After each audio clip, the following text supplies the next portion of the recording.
Bismillahirrahmanirrahim, me emrin e Allahut të gjithëmëshirshmit, mëshiruesit, mëshirëplotit, paqja, mirësia dhe begatitja e madhit Allah qofshin mbi vulën e profetëve alayhis salam, Muhammed Mustafan, ai i cili na mësoi se si të jetojmë, se si ta organizojmë jetën tonë fetare dhe shoqërore, dhe ai i cili na mësoi se si të largohemi dhe nga jeta e kësaj bote. Të nderuar televizionistë, u ndalëm në herën e kaluar pikërisht tek pyetja në traditën profetike. Pra jemi vazhdimisht me këto tema, shkurtimisht sa për të futur në temën kryesore, pyetje përgjigjes. Tham që pyetja ka një rol shumë të veçantë në Islam dhe ka një rëndësi shumë të madhe. Ajo kërkon dhe një seriozitet nga ana e pyetësit. Sot do të ndalemi me shpresën e Zotit Xhelel Xhelalu tek përgjigja e pyetjes, rëndësia e përgjigjes dhe rreziku i saj. Gjithmonë kur themi në përgjigjen e një pyetje, duhet kuptojmë fillimisht se nuk jemi detyruar të përgjigjemi në gjithçka na drejtohen pyetje. Konkretisht kur po flasim për pyetje fetare. Arsyeja. Kanë thënë të moshmit se ai i cili zgjedh të përgjigjet për çdo gjë që pyetet, dihet se ai është i çmendur. Dhe kanë thënë se përgjigjesi, pra ai i cili merr rolin e dhënies së fetvas, në rastin konkret ai i cili përgjigjet në fenë Allahut subhanahu wa taala me hir apo pa hir, me dashje apo pa dashje, ai merr rolin e fetvas, pra njeriu i cili jep verdikte në fenë Allahut Xhelel Xhelalu, ai është firmtari i Zotit në tokë, pra ai është pasues i profetëve.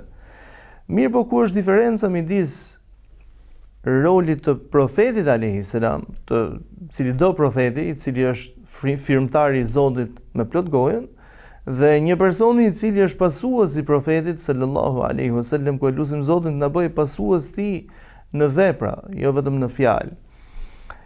Roli i profetit është se profetët janë të mbrojtur, që do të thotë, çfarë do të thotë janë të mbrojtur? Zoti me madhënitë vet i ka mbrojtur nga gabimet njerëzore në të cilat bien të gjithë njerëzit në barë. E veçanërisht në fenë e Allahut, e akoma dhe më shumë në rastin kur i drejtohen pyetje fetare. Nga këtu kuptojmë sekretin e përgjigjes profetike, pra është firmtar i Zotit me plot gojën, ndërsa personi i cili merr mbi supe rolin e profetit, pra merr të ndjek rrugën e profetit në këtë proces pyetje-përgjigje, e ka në brendësi të tij edhe përqindjen e gabimit. Dhe duke qenë domethënë se të gjithë jemi gabimtar, sa vjen dhe të shtohet përgjegjësia për rolin tënd, sa vjen dhe shtohet përgjegjësia për qëndrimet e tua të cilat do t'i kesh në jetë. Shumë prej dietarëve të Islamit e kanë pasur në traditën e tyre, e kanë patur jo vetëm të mëvonshmit, por deri edhe në brezin e sahabëve e kanë patur në traditën e tyre të mos përgjigjenin kur ishte mundësia që të përgjigjej një i dytë. Ndaj vrejmë në rastet shumta në jetën e shokëve të pejgamberit alayhis salam, se një pyetje mund të pasojë nga njëri tek tjetri derisa të arrinte numri 10 i personave të cilët pyetenin për të njëjtën pyetje me shpresën që të përgjigjet ai tjetri dhe të mos përgjigjem unë.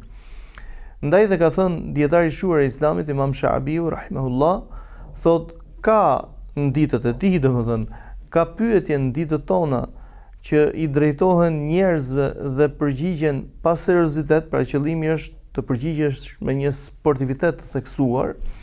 Ai sa e njëjta pyetje, nëse do t'i parashtrohej Umar ibn al-Khattabit radhiyallahu anhu, do të ishte i gatshëm që të mblidhte të gjithë pjesëmarrësit ose pjesëtarët e luftës së Bedrit, që kanë qenë dëshmitar okular të ndodhive të ndryshme, pra do të konsultohej me të gjithë. Ndërkohë që e gjen njeriu thotë në ditët e sotme që përgjigjet me sportivitetin më të madh, domethënë, dhe nuk i kushton asnjë rëndësi, nuk i kushton rëndësi as pak. Ndërsa i nderuari Sufjan ibn Uyeyna rahimahullah, kur dikush e pyeti për diçka dhe tha nuk e di, i tha është ndër gjërat bazike ose ndër gjërat e thjeshta në dituri. Pra pyetësi i cili pyet, pasi nuk merr dhe përgjigjen që ndoshta do të dëshironte një përgjigje konkrete ose don një përgjigje konkrete, precize, i drejtohet dhe i thotë se është ndër njohuritë e thjeshta dhe bazike, i drejtohet Sufjan ibn Uyeyna rahimahullah dhe i thotë, Nuk ka në Islam diçka që të quhet dituri e thjesht. Pra sikur donte t'i thonte këtij personi që gjërat të cilat nuk i dim janë më të shumta se ata që i dim, sa ato gjërat të cilat ne i dim. Dhe jo vetëm kaq, por edhe ato gjërat të cilat pretendojmë se i dim, pikpyetjet mund të shtohen në atë situatë ose në atë përgjigje, dhe duke qenë se pikpyetjet nisen dhe shtohen, nuk duhet të përgjigjemi me atë precizitetin. Shpesh është bërë traditës në mesin e njerëzve që i lakmojnë shumë përgjigjet po, jo, lejohet, nuk lejohet. Mirë, po kjo është një përgjigje e cila kërkon një peshë madhore, sepse nuk është se ti je profet dhe po të shpallet Kur'an të po thua lejohet apo ndalohet. Me të njëjtin argumentim që ti mund ta bësh diçka të lejuar ose e konsideron të lejuar, një i dytë me të njëjtin argumentim argumentohet për të kundërtën tënde. Nuk po them në aspektin e halal dhe haramit. Një hadith të profetit alayhi salatu wasalam i cili thotë: mos bini në sejdë sikurse bjen deveja. Mos bini në sejdë sikurse bjen deveja. Dhe me të njëjtin hadith argumentohen të dyja palët.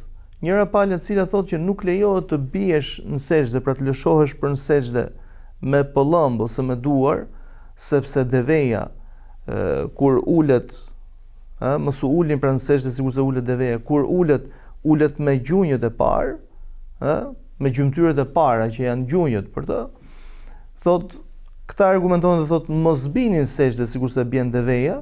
Me të njëjtin hadith është argumentuar edhe pala e dytë që thotë mos bini në sejdë, mos u ulni sikurse ulet deveja me gjunjë, sepse duke u argumentuar dhe duke thënë se duhet të rënë me shuplaka ose me pëllëmb, duhet prekin fillimisht pëllëmbët në tokë dhe jo këmbët ose gjunjët. Pra, argumentimi i parëve ka qenë se bëhet fjalë për gjunjët e deves dhe në rastin konkret janë pjesët e parme që nuk konsiderohen gjunjë, dhe pjesa e dytë jo bëhet fjalë, domethënë që konsiderohen gjunjë. Pra është i njëjti hadith dhe argumentimet janë të ndryshme. Imam Malik ibn Anas rahimahullah na ka dhënë një shembull konkret të asaj që quhet ndryshe rreziku prej përgjigjes ose rreziku i marrjes mbi supe, rolin e myftiut dhe rolin e profetit, firmtarit Zotit në tokë, ku një grup i kryesuar domethënë nga dietar ose njerëz të shuar, të cilët vinin nga Andaluzia e largët, nga Spanja e sotme, shkonin drejt Medines, pra kalonin kontinente, sepse linin Evropën për të kaluar kontinentin e Afrikës, për të shkuar për në lindjen e mesme ose në kontinentin e Azisë. Dhe shkojnë tek Imam Maliku, ku në brendësi të tyre kishin 50 pyetje të shënuara. Dhe habiten se si Imam Malik ibn Anas përgjigjet në 14 prej tyre, ndërkohë në 36 të tjera nuk përgjigjet, por thot nuk e di. I thonë: o Imam, kemi ardhur nga Spanja e largët, dhe nuk kemi ardhur këtu domethënë që të marrim një përgjigje që nuk e di. Pra populli atje na pret se cilat do të jenë përgjigjet tua këtu. Dhe i thot Malik ibn Anas, imami i nderuar, thot: ma kaloni edhe një herë, sepse ishte e zakonit domethënë që në të fletë ku shkruhej pyetja, mbi të ose në krahun tjetër zakonisht shkruhej dhe përgjigja. Dhe shkruan Imam Malik ibn Anas, thot i varfri për mëshirën e Allahut dhe nevojtari për orientimin e tij në çdo gjë, e veçanërisht në fushën e diturisë. Jam pyetur për 50 pyetje me radhë sikurse janë të shënuara, në 14 prej tyre janë përgjigjur si vijon, dhe për 36 tjera ose pjesën tjetër, pra shumicën ndërmuese të pyetjeve, them nuk e di, dhe nuk e di është gjysma e diturisë. Që në kohën e sahabëve të pejgamberit alayhi salatu wasalam ishte zakon tash pasimi i pyetjeve, pra duke ja lënë kush të ketë mundësi të përgjigjet. Madje e vrejmë se në kohën e Umar ibn Khattabit radhiyallahu anhu kemi një shtrëngim të madh nga ana e Umerit, pikërisht për pjesën që jo çdo kush mund të flasë në fenë e Allahut dhe ai i cili kërkon të flasë ose të përcjell fjalë profetike. Shikoni të nderuarit e mi, kemi të bëjmë me brezin më të ngushtë, i cili është dëshmitar okular i ngjarjeve profetike dhe ka dëgjuar drejt për drejt për i dërguarit të Zotit fjalët ose pyetje përgjigjet për ti. Dhe në të njëjtën kohë Umar ibn Khattabi, ky njeri vizionar, është personi i cili është tepër strikt te kjo çështje dhe nuk kërkon të lëshojë penë në asnjë mënyrë.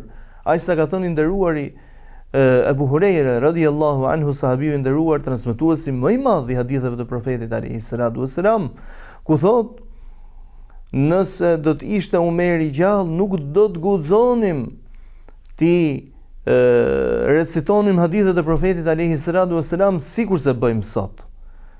Thot, pra Umeri e ndalonte diçka të tillë. Dhe është përcjell se një ditë prej ditësh Abu Musa al-Ash'ari tregon një ngjarje të tillë dhe thot, pra për treguar se sa i rrept ishte Umeri në këtë kategori që quhet ndryshe, domethënë marrja përsipër e verdiktit ose e përgjigjes e të folurit në fenë e Allahut subhanahu wa taala. Thot Abu Musa al-Ash'ari, më dërguan shokët e mi teksa qëndronim në xhami, më dërguan shokët e mi për tek Umeri radhiyallahu anhu për ta pyetur ose ndoshta për t'i kërkuar që t'u bashkohej atyre në xhami. Thot, dhe pasi qëndrova anash derës, pra profeti alayhi salam na mëson që kur shkojmë tek shtëpia e dikujt të mos qëndrojmë përballë derës, por qëndrojmë anash saj. Dhe mundësish jo nga ana ku hapet dera, po në krah tjetër, në mënyrë që mos kesh mundësi të shohësh diçka që tjetri nuk do të dëshironte ta shikojë në shtëpinë e tij.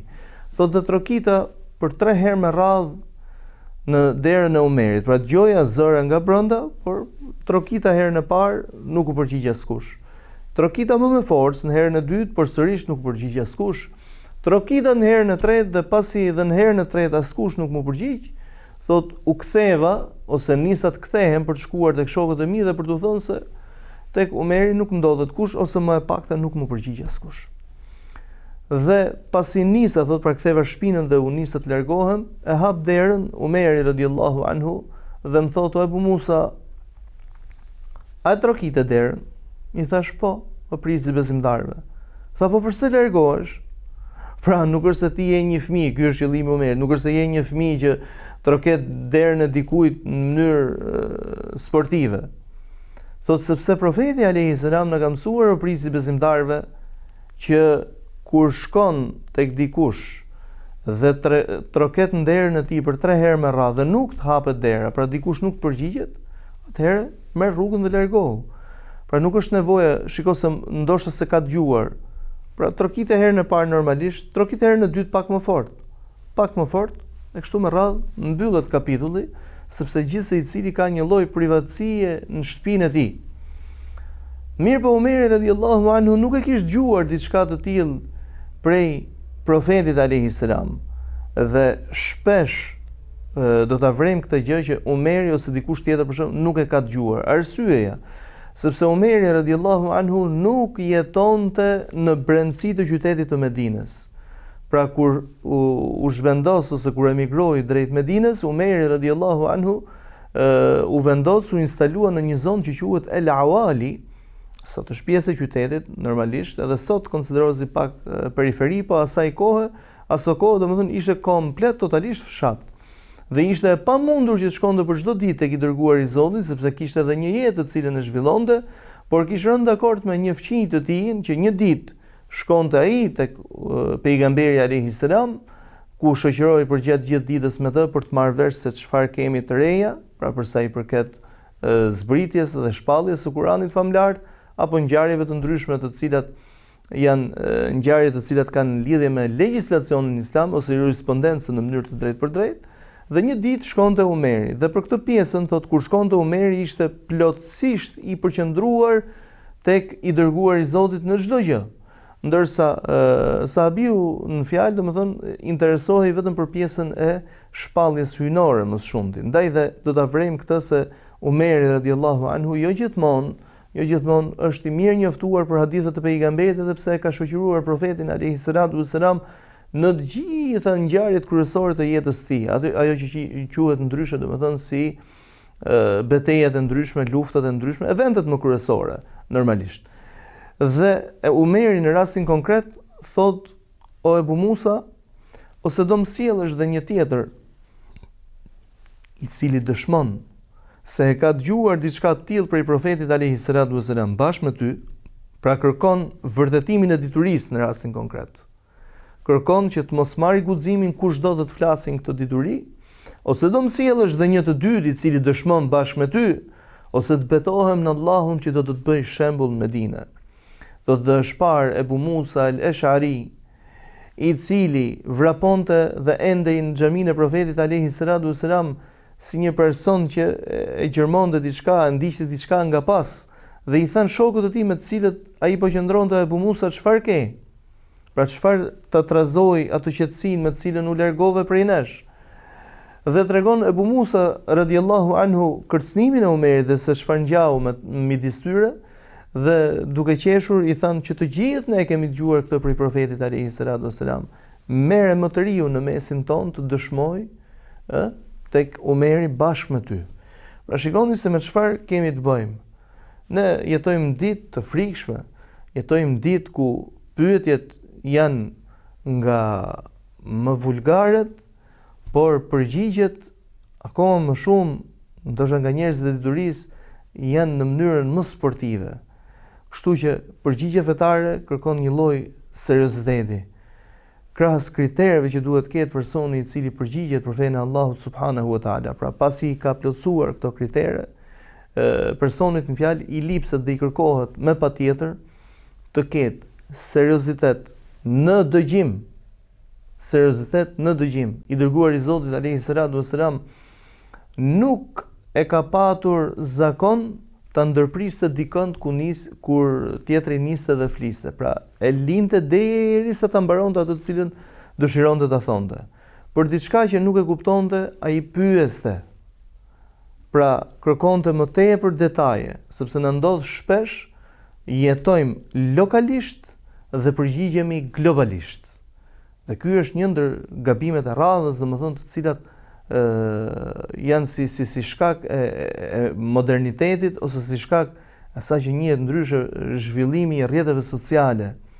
Pra ti jeton lokalisht, ndërkohë që përgjigjet e tua, duke qenë se gjithçka regjistrohet, marrin dhënë globalisht. Dhe kjo është një ndër gjërat më të rrezikshme që duhet të ketë parasysh, domethënë thjesht në Islam. Ta dëgjosh me vëmendje, ta kuptosh pyetjen dhe të përgjigjesh në atë formë të detajuar. Pra, përgjigja duhet ketë një detajim. Nuk ka se ti mund të jesh i bajatur, domethënë me këtë pyetje, nëse je i bajatur, mos u përgjigj. Ndaj dhe kanë thënë, mos e pyet një person, pra të diturin bëhet fjalë gjithmonë, mos e pyet kur e sheh që ai e ka me ngut, e ka me nxitim, kërkon të largohet. Mos e pyet kur e sheh që është i preokupuar, pra ka një shqetësim, ka një hall. Mos e pyet kur ai është i smur.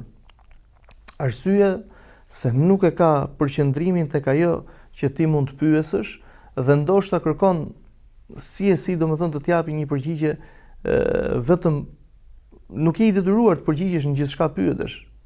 Dhe kjo është më e ndershme dhe kjo është më fetare, më e devotshme. Nuk je i detyruar për atë që duhet përgjigj, por për atë që përgjigjesh, të përgjigjesh me seriozitetin që i takon pyetësit, por me përgjegjësinë që i takon dhe përgjigjesit.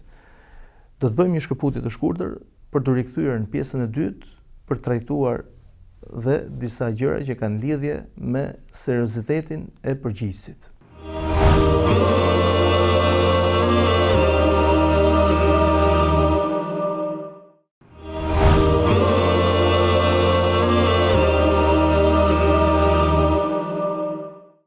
Sigurisht të dashur, rikthehemi në pjesën e dytë të këtij cikli emisionesh Fjala që udhëzon.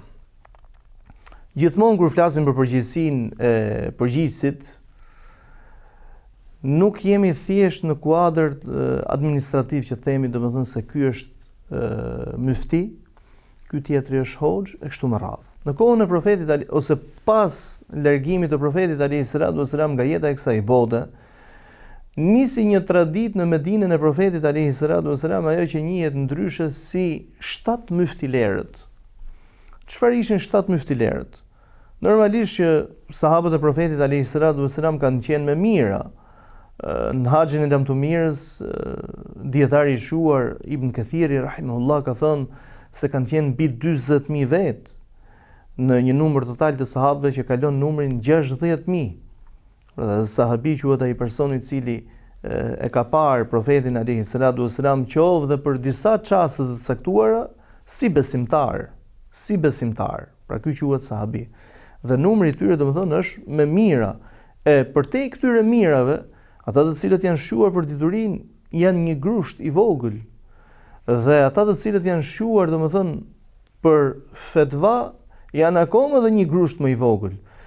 Ky lloj klasifikimi kishte nisur nga vetë profeti alayhis salam, kur thonte aqdakum Ali, më i afti ndër ju për gjykuar, për pjesën e gjykimit domethënë, është Aliu radhiyallahu anhu.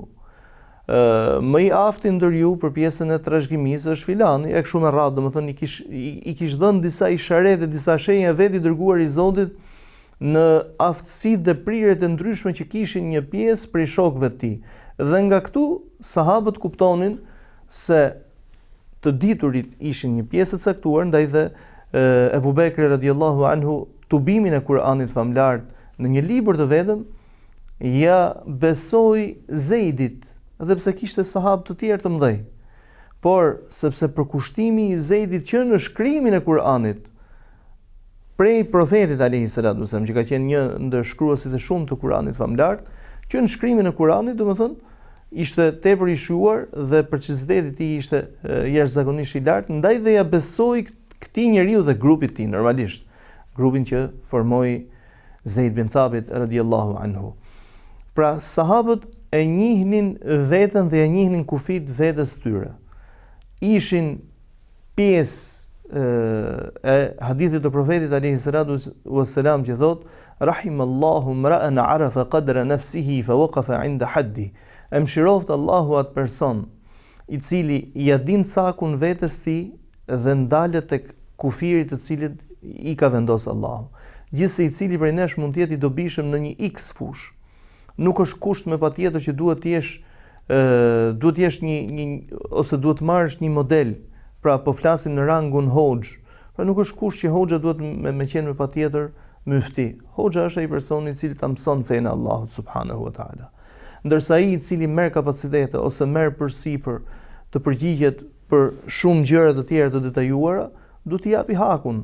Dhe haku nis nga kërkimi i diturisë dhe thellimi e hulumtimi për gjën konkrete, por dhe serioziteti në përgjigje. Ndaj, në mesin e shokëve të profetit alayhis salam, ata të cilët njihen ndryshe si myftilerët e sahabëve janë 7. Normalisht që ndërta Ebu Bekri dhe Omeri dhe ndërta edhe zonja nderuar Aisha radhiyallahu anha.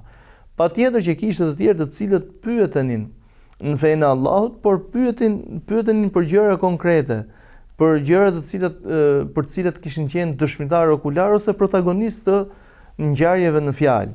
Ndërkohë që fokusin e diturisë ose ata të cilët pyetenin për diturinë ishin njerëz të caktuar, ndërta ishte edhe sahabiu i nderuar Abdullah ibn Abbas radhiyallahu anhu.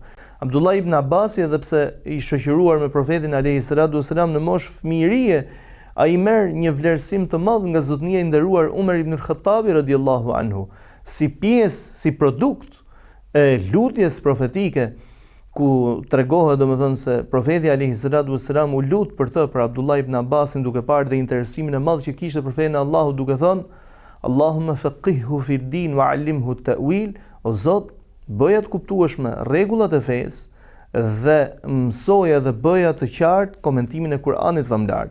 Dhe deti i diturisë Abdullah ibn Abbasi pra konsiderohet një mrekulli e lutjes profetike. Pra lutjet e profetit alayhis salam janë të parefuzuara dhe konkretisht tek Abdullahi radhiyallahu anhu treguan vlerën e tyre. Umeri radhiyallahu anhu për të promovuar këtë emër që ishte i ri në moshë, aso kohë ishte vetëm një 15 vjeçar ose një 16 vjeçar, e thriste Abdullah ibn Abbasin radhiyallahu anhu në ato që quhej ndryshe Mejlisu Shura ose kuvendi tubimi i konsultimit, pra një tubim konsultativ. Dhe sahabët, të cilët një pjesë e madhe prej tyre normalisht që ishin baballar për Abdullah ibn Abbasin, të tjerë ndoshta edhe më shumë se sa aq, pra ishin moshë më madhe se sa Abbasi, vetë babai i Abdullah ibn Abbasit, xhaxhai i pejgamberit alayhi salatu wasalam, shpreh një lloj pakënaqësie nga prezenca e një fëmije të ndryshe ose një të riu, se nuk mund të quhej fëmijë konkretisht. Për jetën e asaj kohe, domethënë 15 ose 16 vjeçar nuk ishte më një fëmijë. Termi adoleshent në Islam nuk është, domethënë je i ri dhe je burr pastaj. Pra je fëmijë, je i ri dhe je burr, pas burrërisë vjen meso burrëria ose pastaj vjen mosha e pleqërisë, ku lutim Zotin t'ia lehtësoj kujtdo që e ka rritur atë moshë. Dhe Abdullah ibn Abbasi ishte i ri për gjithë këta dhe duke shprehur këtë lloj pakënaqësie, Omeri radhiyallahu anhu kërkon t'ua vërtetoj rëndësinë e këtij njeriu dhe këtij të riu në mesin e tyre. Dhe i thot: "O vëllezër nderuar, në Kur'anin famlar i madhnueshmi Allah na drejtohet dhe na thot: Ba'da a'udhu billahi minash shaitanir rajim, idha jaa nasrullahi wal fath." E kur të vjeri ndihma e Allahut dhe çlirimi i Mekës. Çfarë nën kupton thot Zot, çfarë kërkon Zoti domethënë të na tregoj me këtë ajet, dhe çlirimi, nuk është i cilësuar domethënë dhe çlirimi i Mekës. Çfarë kërkon Zoti thot të na tregoj nëpërmjet këtij ajeti? Të pranishmit thon Allahu me madhnit vet përgëzon me çlirimin e Mekës. Domethënë që ky është një fakt në vete. Ndërsa kemi një urtësi tjetër, të cilën kërkon ta nxjerrë në pa Omeri radhiyallahu anhu nëpërmjet konsultës së këtij djaloshi, dhe i thot: "O Abdullah, çfarë kërkon të na tregoj Allahu subhanahu wa taala ne me këtë sure ose me këtë ajet, me këtë shpallje?"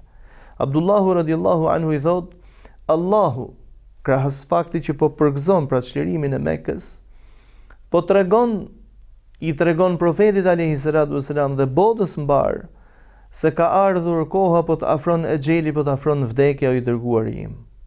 Omeri radhiyallahu anhu thot: "Dhe unë dëshmoj se është kështu siç thot ky djalosh." Arsye pse e dëshmon se është kështu siç thot ky djalosh është e thjeshtë se pasi mbaron profeti, domethënë profeti mbaron misionin e tij profetik, sikur se ka ardhur edhe në hadithin ngjarjen me Ebu Bekrin në xhami, ku profeti alayhi salatu wasalam i ngritur në këmbë këshillon besimtarët dhe ndër të tjera thot: "Inna abdan", një rob, "khayyarahu Allah", e ka lënë Zoti të zgjedh midis qëndrimit në këtë botë dhe të shkuarës për tek Allahu, ti përgjigjet thirrjes së Allahut, dhe ka zgjedh robi thot për të shkuar tek Allahu me ju përgjigj thirrjes së Allahut. Dhe ka filluar duke qarë Ebu Bekri radhiyallahu anhu, i cili e kuptoi se kush është njeriu në fjalë, ndërkohë që sahabët habiteshin dhe thonin: "Çfarë ke o Ebu Bekr?" Ndërkohë që profeti alayhis salam por tregon një ngjarje, një ndodhi për dikë. Pra, dhe Abdullah ibn Abbas i kish kuptuar atë që duhej kuptuar nga ky ajet kuranor, se ka arritur koha që i dërguari i Zotit largohet. Umeri radhiyallahu anhu thot: "Dhe unë dëshmoj se është kështu siç thot ky djalosh." Në rastin konkret Abdullah ibn Abbas radhiyallahu anhu, një emër i respektuar me patjetër në mesin e masave të sahabëve të profetit alayhi salatu wasalam, një emër legjitim për sa i përket dhënies së fetvas, vim në një çast që ka një përballje me zotninë e nderuar Umar ibn al-Khattabin. Pra, kur japim një pyetje përgjigje, duhet të studiojmë terrenin, që është shumë i rëndësishëm, që do të thotë një rregull i fikut thot se ajo fetvaja ndryshon sipas vendit dhe kohës. Pra çfarë e bën të ndryshojë, pra e bë ka vendi dhe koha. Kush e vlerësoka njeriu i ditur në bazë të situatave në të cilat ai ndodhet. Pra fetvaja nuk është e pandryshueshme. Fetvaja ndryshon. Ligji është ai i cili nuk ndryshon. Ndërsa këto nenet ose interpretimet të ndryshe, sepse fetvaja është një lloj interpretimi për kauzën, për gjendjen në cilën ti ndodhesh, kjo është diçka që ndryshon.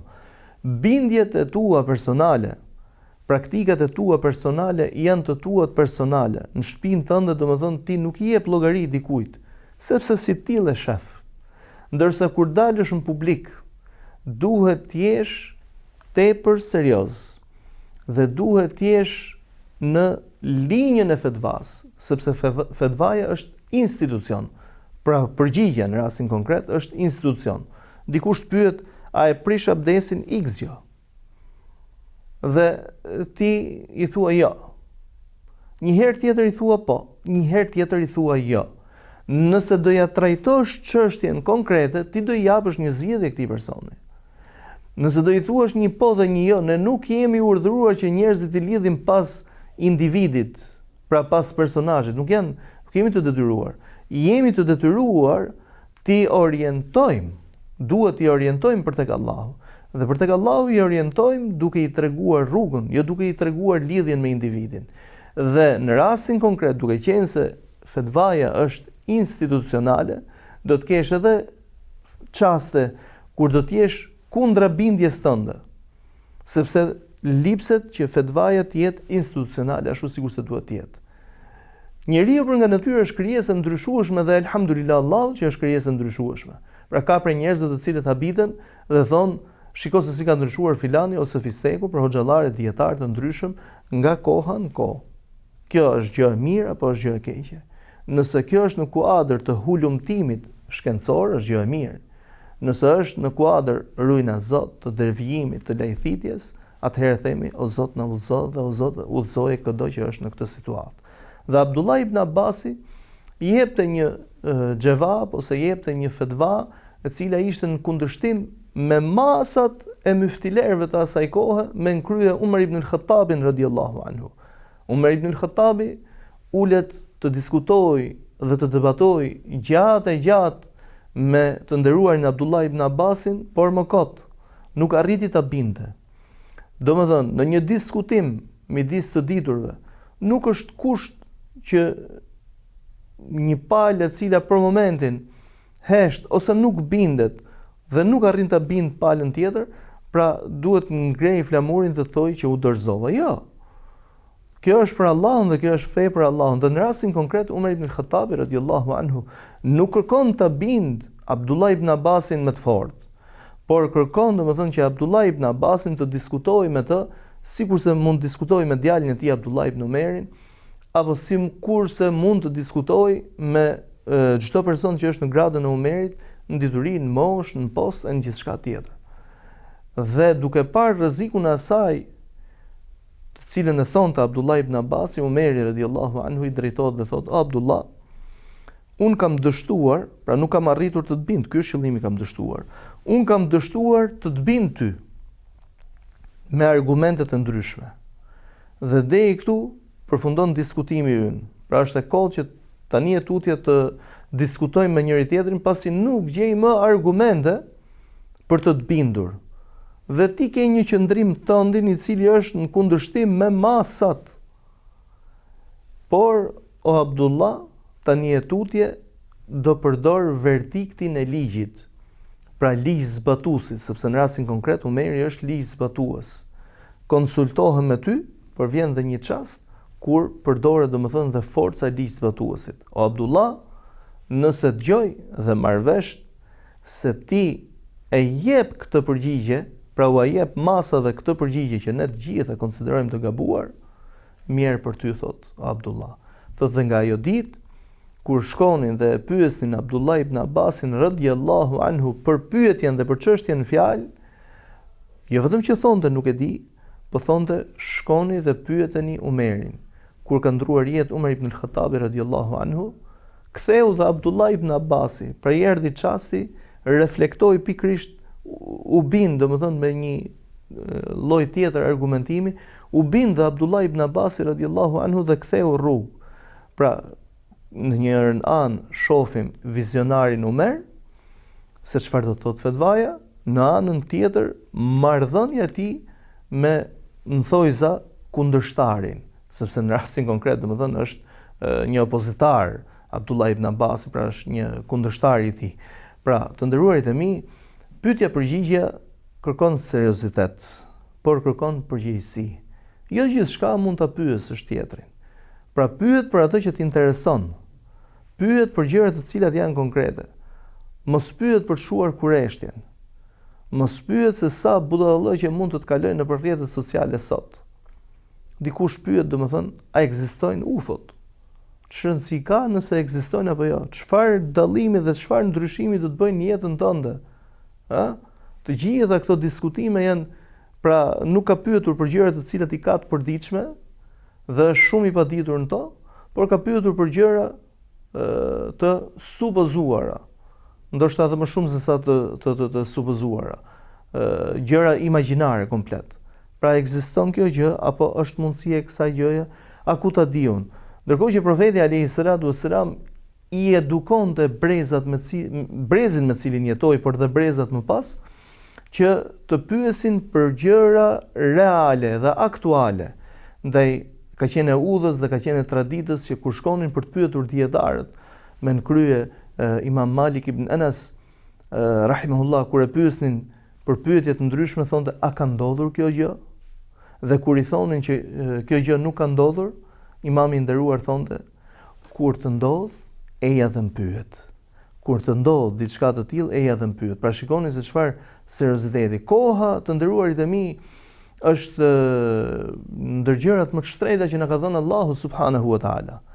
Por është ndër ato gjëra për të cilat do të na pyes Allahu xhelle xhelalu. Do të na marrë në llogari se me çfarë kaluam. A e kaluam duke u marrë me gjëra të kota, apo e shfrytzuam në mirësitë e Allahut subhanahu wa taala. Njeriu kur dëshiron të pyes, duhet të pyes me interes, jo në mënyrë provokative.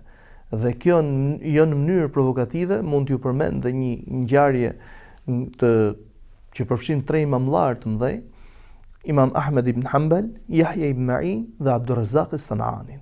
Tregon Imam Ahmed ibn Hanbal dhe thot, udhtoja bashkë me Yahya ibn Ma'in drejt Yemenit, atje ku ishte dhe dietari i madh Abdurrazzaq as-San'ani. Ish hapur fjala, thot, se Abdurrazzaq as-San'ani, pasi ishte i shtyrë në mosh, kish filluar ta lej mendja, domethënë të harronte shumë. Dhe Yahya ibn Ma'in thot kërkonte ta provokonte pikërisht për këto gjëra.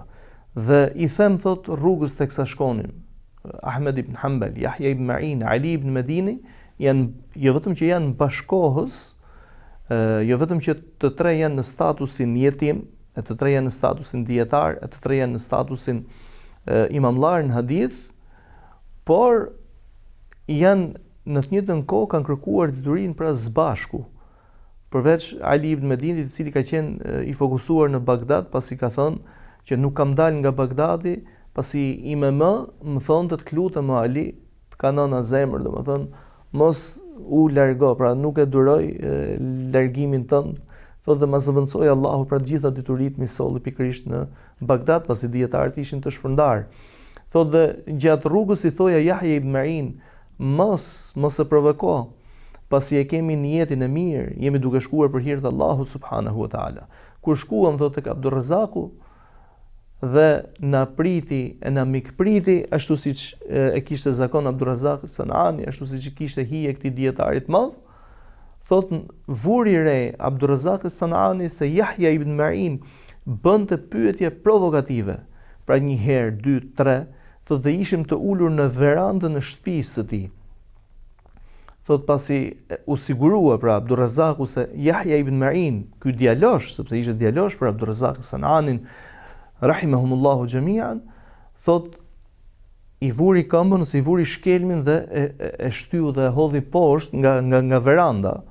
Pra nga veranda, jo nga balkoni, por nga veranda e jashtme, thot e hodhi poshtë dhe nuk pranoi që Yahya ibn Ma'in të merrte pjesë pikërisht në këto seanca pyetje përgjigje për hadithe të shumta për të cilat e pyesnim hoxhën dhe merrnim domethënë dhe shënonim gjithçka prej tij.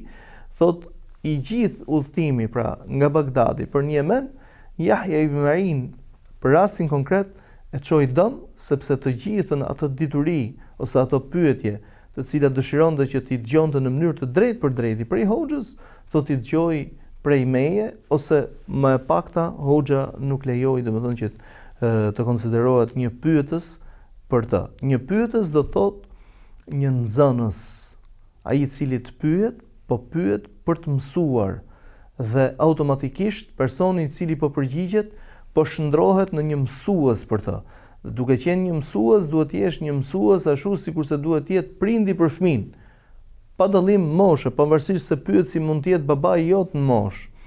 Por kur fëmia e pyet prindin, prindi i jep më të mirën e asaj që din, me seriozitetin më të madh.